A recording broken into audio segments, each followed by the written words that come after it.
जहां पर इस वीडियो के कैप्शन में कहा जा रहा था कि एक नेपाली लड़की को किसी बंगाली ने अपने प्यार के जाल में फंसा करके और उस बंगाली ने जो कुछ घिनौना काम किया है उसकी सजा उसको पूरी मिलनी चाहिए। दोस्तों, आज की जो वीडियो है ये खास करके नेपाली भाइयों के लिए है। अगर आप नेपाली नहीं हैं तो इस वीडियो को स्किप करके जा सकते हैं, कोई दिक्कत की बात नहीं है।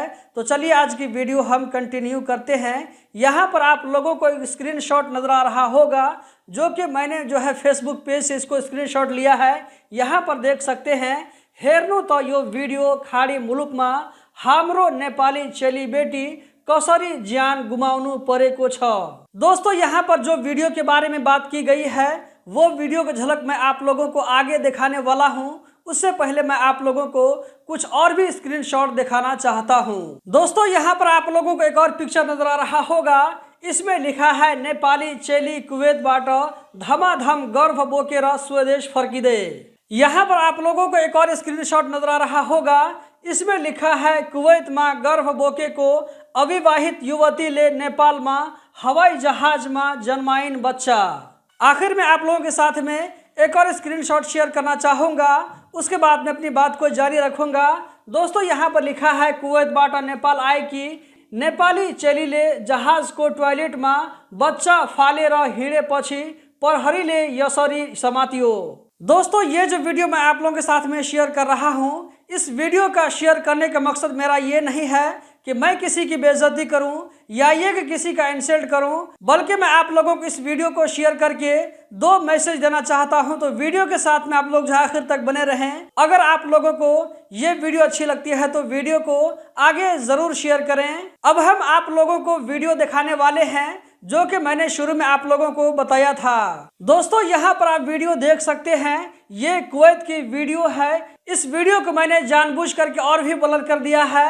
ये वीडियो कुवैत की बताई जा रही है, जहां पर इस वीडियो के कैप्शन में कहा जा रहा था कि एक नेपाली लड़की को किसी बंगाली ने अपने प्यार के जाल में फंसा करके अब उसके साथ में कुछ ऐसा रिलेशनशिप हो गया और रिलेशनशिप होने के बाद में इसका अंजाम ये हुआ कि वो यहाँ पर आप लोगों को दोस्तों कुछ हो सकता है कि नजर आ रहा होगा कि वो बंगाली चाकू के जरिए उस नेपाली लड़की को हत्या कर देता है। तो दोस्तों, यहाँ पर आप लोगों ने देखा कि बाहर में जा करके वहाँ पर किस इस तरह के रिलेशनशिप रखने से इसका क्या अंजाम होता है।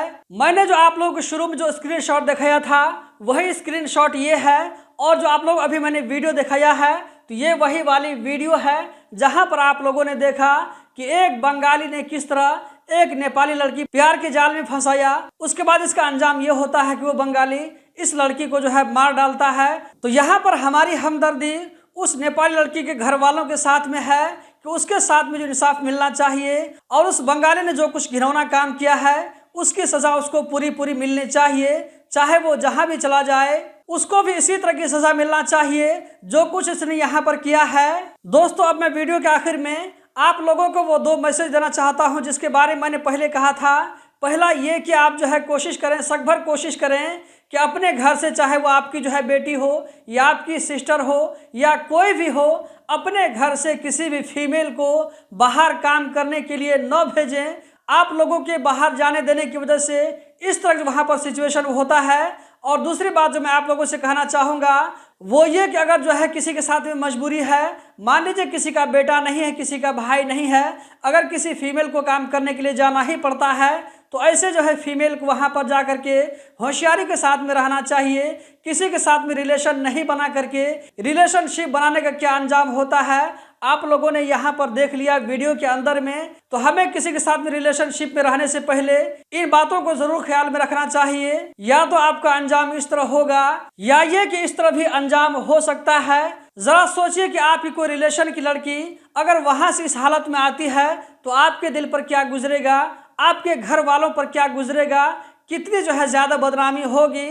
तो यहाँ पर मैं कहना चाहूँगा कि इस तरह काम करने से पहले हज़ारों मरतबा ज़रूर सोचें। दोस्तों, अगर आप लोगों को ये मेरा मैसेज पसंद आया तो लाइक करके आगे ज़रूर शेयर करें। इस वीडियो को देखने का बहुत बहुत शुक्रिया।